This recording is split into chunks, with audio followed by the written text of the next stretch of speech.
আসসালামু আলাইকুম প্রিয় এইচএসসি শিক্ষার্থী বন্ধুরা, পরিণতি প্রথম পত্র তোমাদের লেকচার 4 আজকে, হ্যাঁ।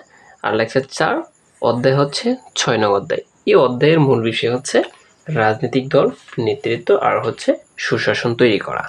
প্রিয় শিক্ষার্থী বন্ধুরা, তোমাদের পূর্বের লেকচারগুলো কেমন লাগছে একটু কমেন্ট বক্সে আমাকে জানাও। এখন তোমাদেরকে এই অধ্যায় থেকে মোস্ট কমন মাত্র কয়েকটা এমসিকিউ দিব, যে এমসিকিউগুলো তোমাকে পড়তে হবে, কেননা এইগুলোর ভিতর থেকে তোমাদের আসবে। আর যারা বেশি পরিশ্রম করবে, যাদের শুধু পাশের দরকার, শেষ মুহূর্তে যারা পড়তে পারো নাই, তোমাদের জন্য খুবই হেল্পফুল হবে আজকের এই ভিডিওটা। সো আমরা কথা না বেরিয়ে শুরু করে দেব এখন। লিডারশিপ শব্দটি কোথা থেকে এসেছে, কোন ভাষা থেকে এসেছে? ইংরেজি। জনপ্রতিনিধি, এটার মূল ভিত্তি কি বা শুধু ভিত্তি কি? উত্তর হচ্ছে রাজনৈতিক দল। রাজনৈতিক দল ছাড়া কিন্তু এটা হবে না, হ্যাঁ। এই যে শফিউল হচ্ছে একজন, ধরো শফিক সাহেব বা যে কোনো একটা উদ্দীপক যদি থাকে এভাবে, দেখো তোমাকে একটা দ্বারা অসংখ্য পারতে হবে, কিন্তু একজন ব্যক্তির নাম থাকবে, সে একটা সংগঠনের সদস্য, হ্যাঁ, নিয়মতান্ত্রিক উপায়ে সরকার গঠন করতে, হ্যাঁ, অপরপক্ষে রফিক। এভাবে যখন সংগঠনের কোনো কথা পাবা, তার মানে এটা রাজনৈতিক দলের সম্পর্কে থাকবেই, ঠিক আছে। তারপরে দুইজন ব্যক্তি যখন তুলনা করবে, তখন একজন থাকবে চাপ সৃষ্টিকারী গোষ্ঠী, অর্থাৎ অপর পক্ষ বা বিপরীত পক্ষ।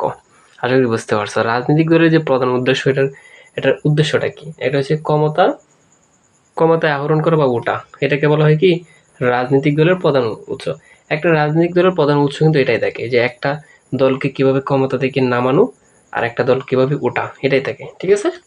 আশা করি বুঝতে পারছো। তারপর দেখো, রাজনৈতিক দল কিসের ভিত্তিতে কর্মসূচি প্রণয়ন করে বা এই যে স্থাপন করে? এটা হচ্ছে দলীয় দলীয় মতাদর্শ হিসাবে এটা পালন করে, ঠিক আছে। এখন তোমাকে যেটা পড়তে হবে একদম, দেখো রাজনৈতিক দলের বৈশিষ্ট্য কোনটা, এই বৈশিষ্ট্যগুলো মুখস্থ করতে হবে। তাহলে দেখো কি কি: সংগঠন, কর্মসূচি ও সরকার গঠন। সংগঠন, কর্মসূচি ও সরকার গঠন, পর্বায় পর্বা, এটা পর্বায় পর্বা। রাজনৈতিক দলের বৈশিষ্ট্য হলো, এটাও পড়বা। ক্ষমতা লাভের চেষ্টা আর হচ্ছে জনমত সংগঠন, 1 আর 2, ঠিক আছে। এখন যে প্রশ্নটা একদম সহজ, এটা আমরা সকলেই কিন্তু ছেলেরা বিশেষ করে পারবা। নির্বাচনের পূর্বে রাজনৈতিক দলের গুরুত্বপূর্ণ কাজ কোনটা? এই যে মার্কা আনা বা মনোনয়ন দেওয়া, ঠিক না? একজন যে নির্বাচন করবে তাকে কি মনোনয়ন দিতেই হবে, না হলে সে নির্বাচন করতে পারবে না, এটা কিন্তু সকলেই পারবা। রাজনৈতিক দলের কাজ কি?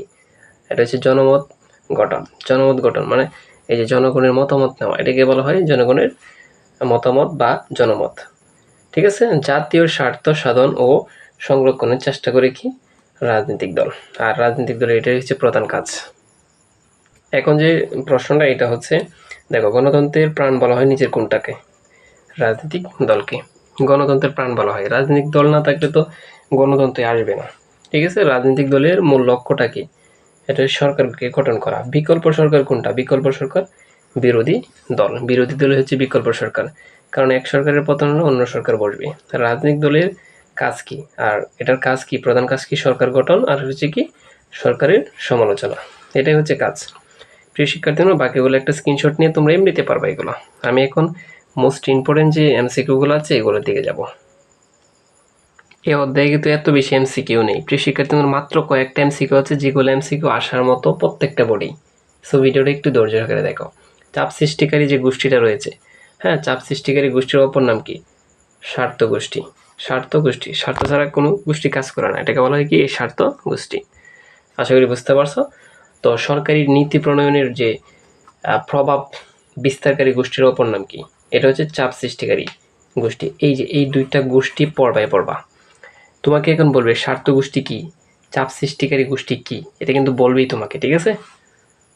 এই যে বলেছিলাম সহজ কিছু উদ্দীপক। জনাব ক একটি সংগঠনের সদস্য, তার সংগঠনটি অরাজনৈতিক, তার সংগঠনের নাম হচ্ছে অরাজনৈতিক, সে রাজনীতি করে না, ঠিক আছে। সংগঠন কি?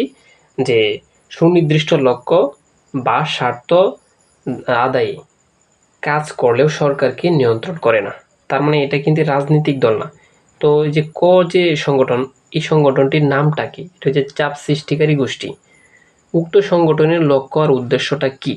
এটা উদ্দেশ্য হচ্ছে প্রথম দুইটা, সরকারি সিদ্ধান্তকে প্রভাবিত করা, আর একটা হচ্ছে সংগঠনের সদস্যের কল্যাণ সাধন করা, প্রথম দুইটা, ঠিক আছে। তারপর দেখো চাপ সৃষ্টিকারী যে গোষ্ঠীর কাজ কোনটা, প্রধান কাজ কোনটা, এই যে গোষ্ঠীর স্বার্থ রক্ষা করা। চাপ সৃষ্টিকারী গোষ্ঠীর বৈশিষ্ট্য কি, আমি বলে রাখি অর্ধেক শুধু চাপ সৃষ্টিকারীর প্রধান বৈশিষ্ট্য, কাজটা কি, লক্ষ্য কি, এগুলো পড়বা শুধু, আর কিছু পড়তে হবে না তোমাকে। এটা হল কি, গোষ্ঠীর স্বার্থ রক্ষা করা। চাপ সৃষ্টিকারী গোষ্ঠীর প্রধান লক্ষ্যটা কি, স্বার্থ সিদ্ধির জন্য কাজ করা। আশা করি বুঝতে পারছো। চাপ সৃষ্টিকারী গোষ্ঠীর বৈশিষ্ট্য কোনটা, দেখছো বারে বারে আসছে, বারে বারে। হ্যাঁ, সুনির্দিষ্ট লক্ষ্য আর হচ্ছে পেশাগত স্বার্থ আদায়। এই যে দেখো আবারও আসছে, চাপ সৃষ্টিকারী গোষ্ঠীর কাজ কি, কাজটা কি বা কাজ হলো প্রথম দুইটা। তারপর প্রিয় শিক্ষার্থী বন্ধুরা, আমরা চলে যাব এখন এই যে দেখো প্রধান একটা এমসিকিউ, কোনটি সুশাসনের সাথে সামঞ্জস্যপূর্ণ নয়, কোনটা মিলে না। এটা হচ্ছে রাজনীতিক যে কোনো কারণ হতেই পারে, রাজনীতিক কোনো কথা থাকলেই সুশাসন এটা চলবে না। ঠিক আছে, তার মানে রাজনীতিক কোন দল। এই যে আরেকটা উদ্দীপক আছে, এটা স্ক্রিনশট দিয়ে পড়ে নাও। এই যে দেখো ইংরেজি শব্দ যেটা মোস্ট ইম্পর্টেন্ট, সকল বোর্ডে আসছিল, ঢাকা বোর্ডে।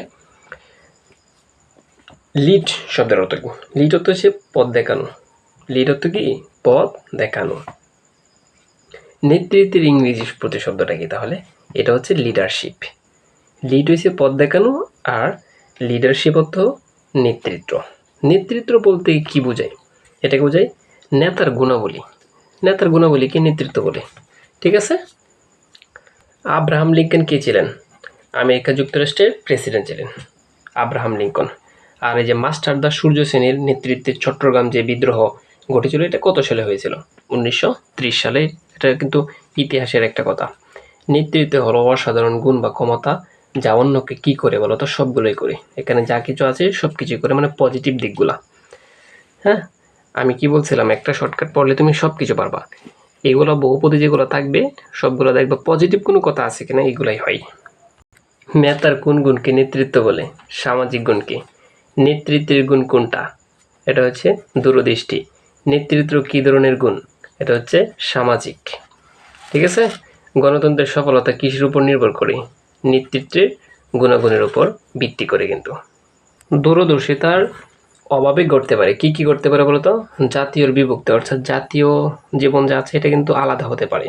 একজন দক্ষ নেতাকে কি বলা হয়, জাতির কাণ্ডারি বলা হয়। একজন দক্ষ নেতাকে জাতির কাণ্ডারি বলা হয়। আর একজন অদক্ষ নেতাকে কি বলবে, এটা তোমরা কমেন্ট বক্সে আমাকে জানাও।